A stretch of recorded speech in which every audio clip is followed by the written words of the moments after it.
paragraph Gimel. We're just going to give a summary of the first two paragraphs. Okay, so we said Moshe speaks to the heads of the tribes. I'll give it to you in a second.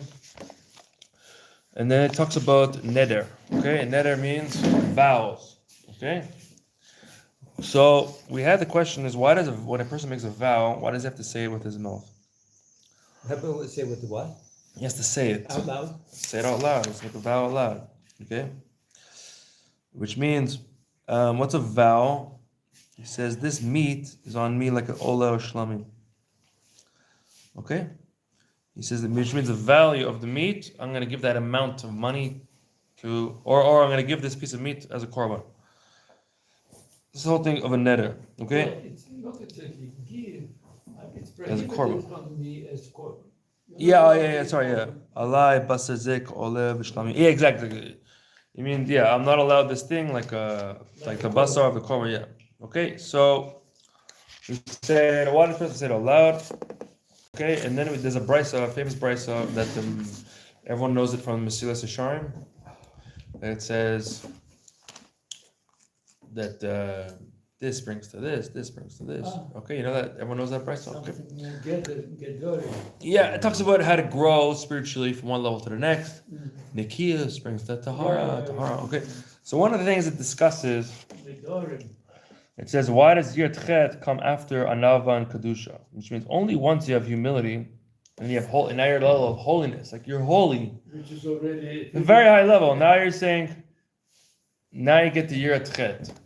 What do you mean? Isn't like Yir Tchet one of the lower aspects? To have fear of sin. I mean, the whole thing, to get anywhere, you have to have fear of sin, okay? What's Kedusha? We said Hashem is removed. Like it says, I am first, I am last. Without me, there's no God. Comes when Sha'olam Kayam, even when the world is existing. Okay, between the beginning and the end of the world, we said, what's the end of the world? End of the world is when Mashiach comes with Tchiyat Meitim, which is aspect of Olam Haba. So up until that point, it's still that Hashem He and His name are alone. But that is concealed. Okay, before the world was created, that was revealed to God Himself, only God. After Mashiach comes and Tchiyat Meitim happen, and we're living in what we call Olam Haba, the world to come, which we hold it's in this world after Tchiyat Meitim come, then we see that it's only Hashem and His name alone. It's just. But up until then, all the in-between stages, it's concealed. Okay? everybody thinks I'm alone. What do you mean? Now? Yeah. I'm the only thing that exists, right? Okay? Now, What is it? Anochi lo yeh lecha. Yeah, only me. Only I exist, okay? Now, we said, it says, Mi biladecha en lanu melech. Without you, there's no king. Why? Because everything that exists now is from the aspect of Malchus. Okay, so God creates the world through the Malchus now. Since it's done through the Malchus, therefore God is separated from us. It's removed from us. And if it's removed from us, it's an aspect that it's concealed from us because you don't know what's distant from you. Why? Because Malchus automatically creates a distance. He has to be elevated in order to have the Malchus. Okay? Fine, let's continue. I need a phone call in the middle. Okay. All right, fine. Everything is just with Malchus, okay? Now, what we said yesterday is that Hashem shined a ray from His Kedusha through the Torah, okay?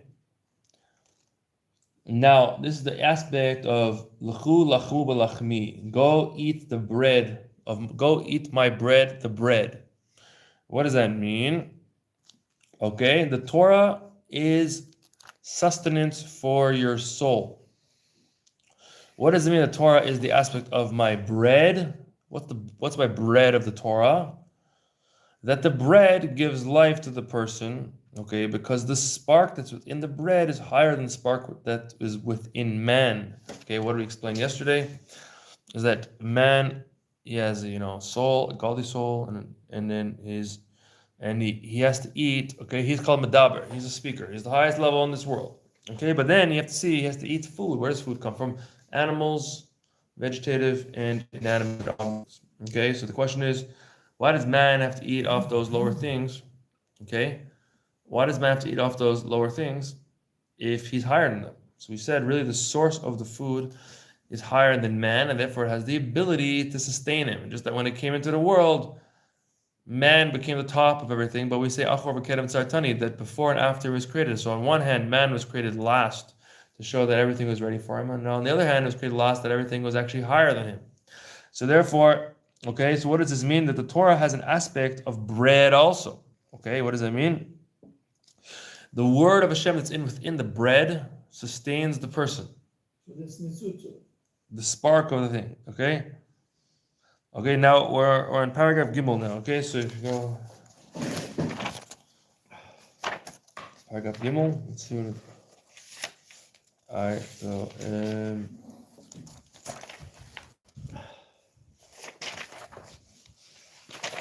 okay, it's on page in this pamphlet.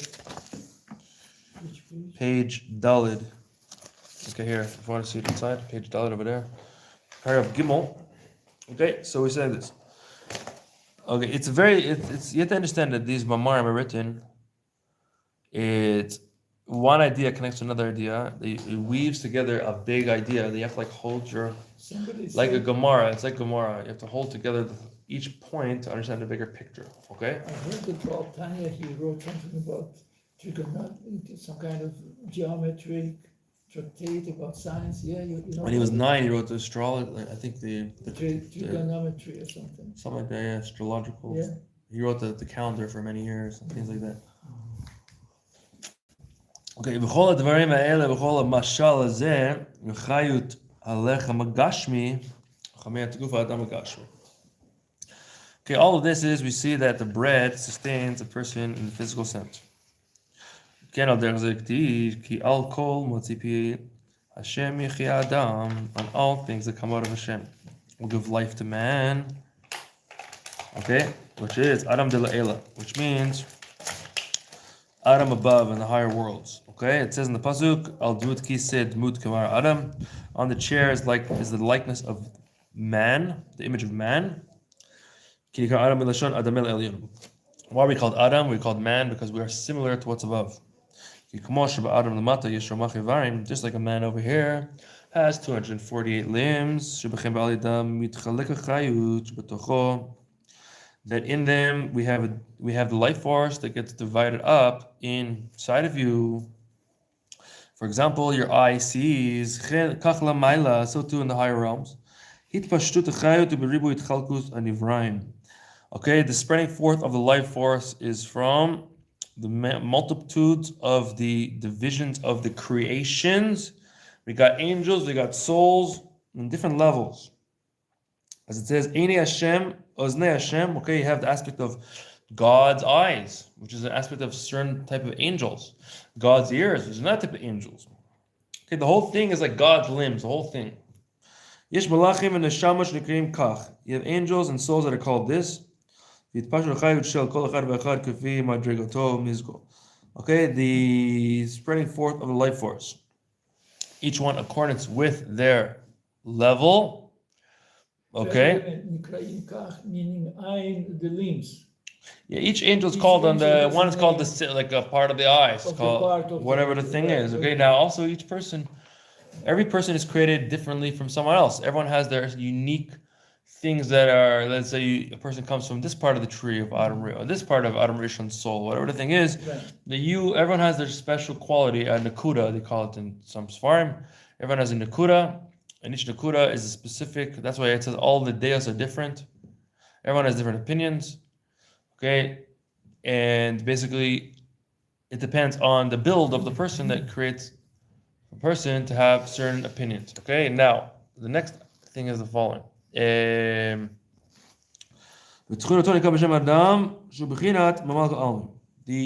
type of the thing itself, the formation of it, is called which is Adam, which is the aspect of Mamal Kol Almin, which means which types of light or revelations are within that specific person and that specific thing. As it says in the pasuk, Kamar Adam, like the likeness of man, and not man himself. The life force that gets drawn to this level, to be at the level called Almim, to be at the level called Hashem that fills the world,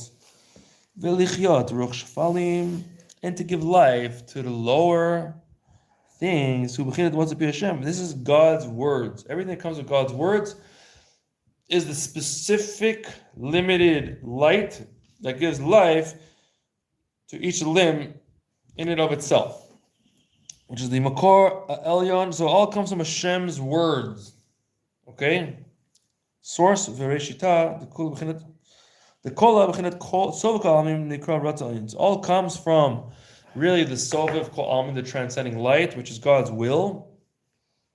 As it says in the Zohar, It Ratzon v'It Ratzon, you have two different levels of will. War? Well, you could say that, but here he said Sovav Kol Almim being in relation to Mamala. We're saying it's an aspect of Sovav because it comes from the Ratzon. So we're saying really there's two types of Ratzons. How do you create a will? There's two types of will. Ratzon Elyon is Elyon al Kol Ha'olamot. It's above all the worlds. That it cannot enclose itself in the world at all, which is stima, the Kol Stimin is hiddenness of all hidden things. No thought can grasp it at all. That is the highest level of will. And the Ratzon Atachton is what is enclosed into the worlds. Okay, now the Ratzon of the higher will represents the source of Torah and mitzvahs. That's why it's called Lachmi. Okay? Lachen Nikra Lachmi Varati Panati. Therefore, it's called the bread, which means when you learn Torah, you're giving sustenance to the higher worlds. Because it's called Ra'ati Panasati. It means my shepherd and my sustainer. What does that mean? It means, okay, we're going back to it's one big idea. We're going to try to connect it's like it comes down and then you bring it back up. Yeah, so when you do an arousal from below, okay, and you make an arousal from above, okay, you learn, like, I guess, being Esek in Torah in a real way, and you draw down this life force from the source, from the Sov Kol Almim to Mamal Kol Almim, and then you have an arousal from below is through the mitzvahs, specifically in the physical sense and also in speech when you're learning Torah, that when you speak, it's considered an action, which thought is not like speech, okay?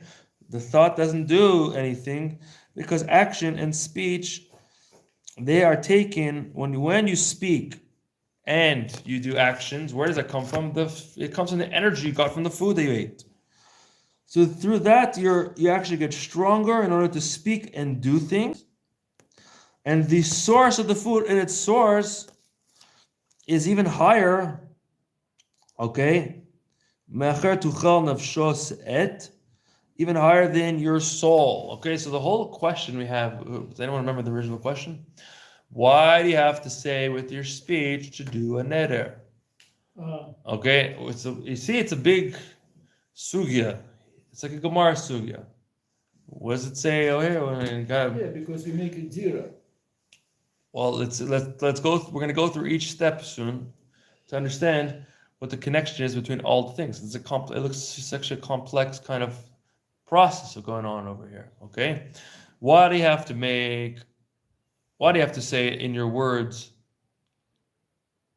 to make a neder? Okay, specifically, it has to be through your words. Okay. Through this,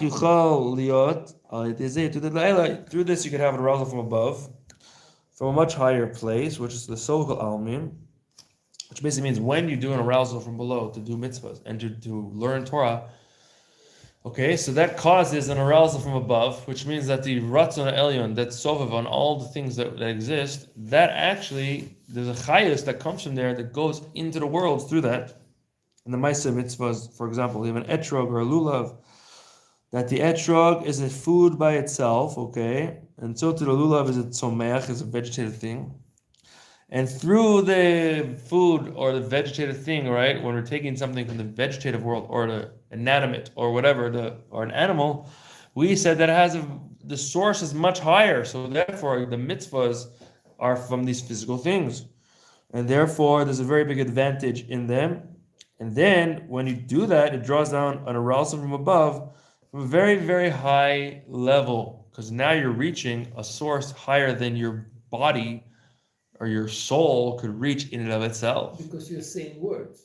No, because you're using something from the physical world, and something in the physical world within the three lower realms of animal, vegetative, and inanimate. The source is much higher. So that means God put you in this world where really, even though you're higher than everything else, but you need those things just like you need food to exist.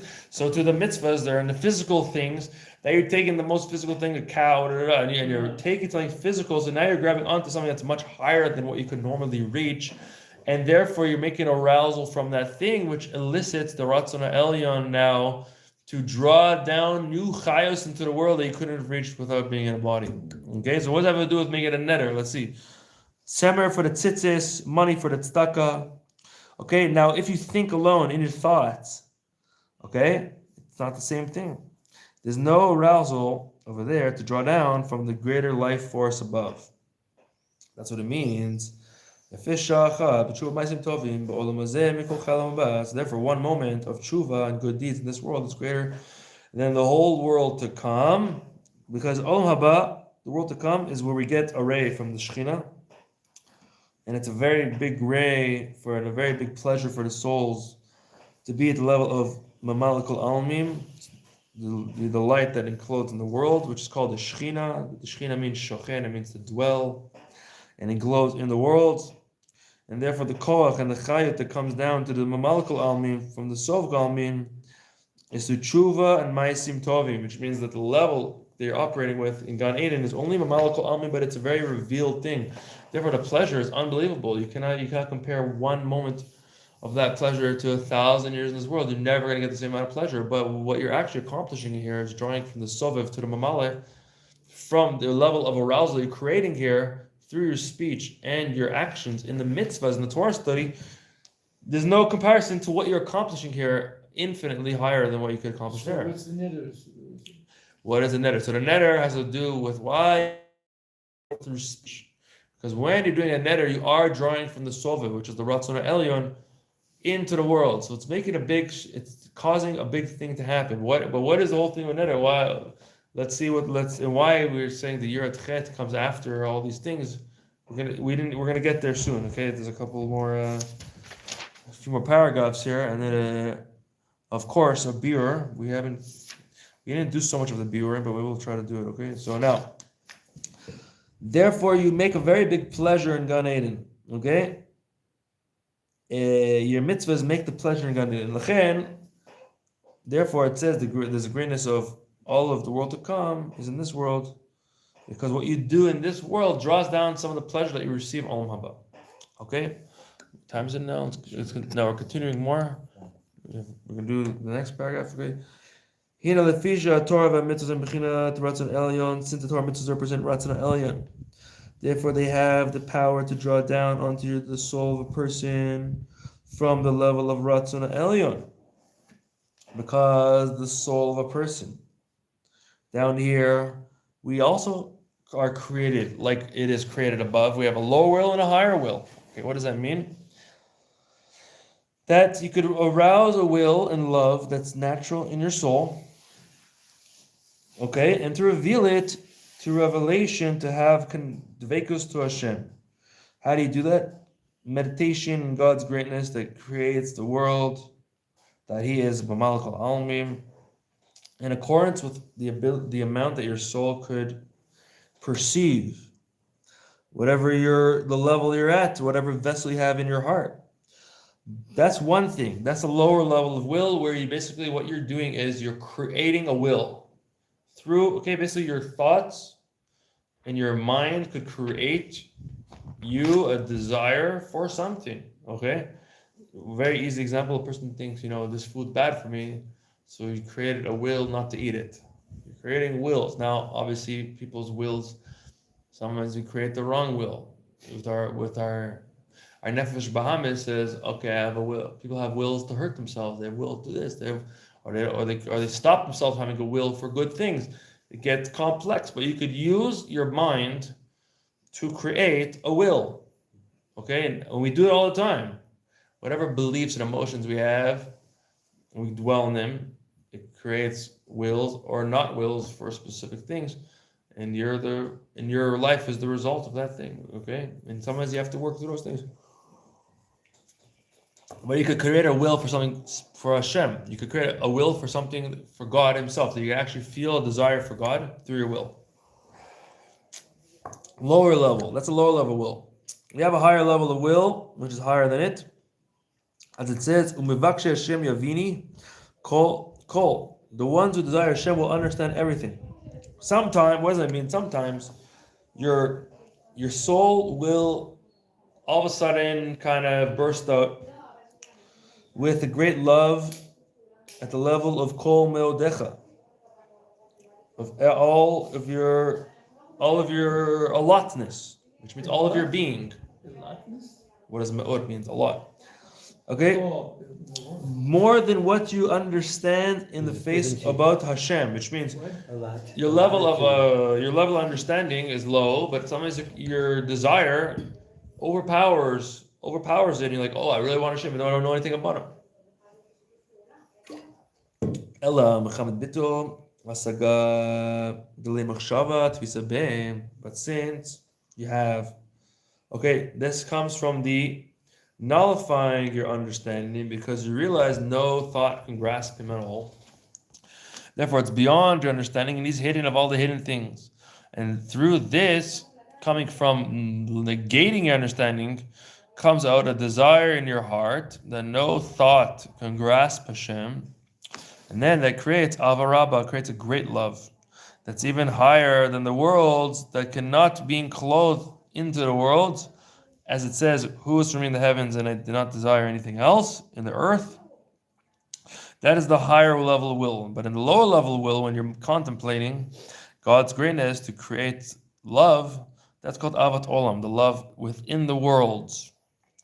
And the avarabba is basically a desire in your heart that comes from above through the Torah mitzvahs, that they are part of the Ratzon Elyon, God's higher will, okay, which is God's chokhmah and His Ratzon.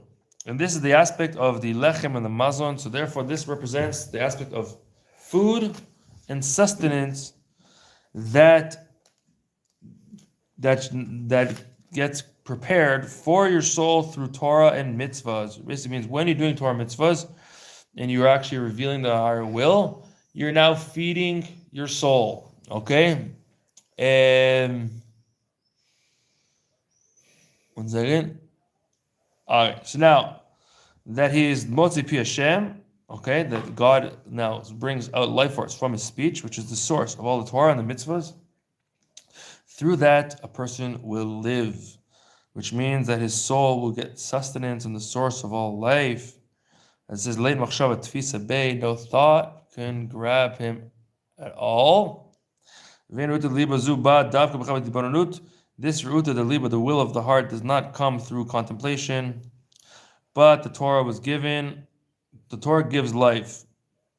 And how does life force come down?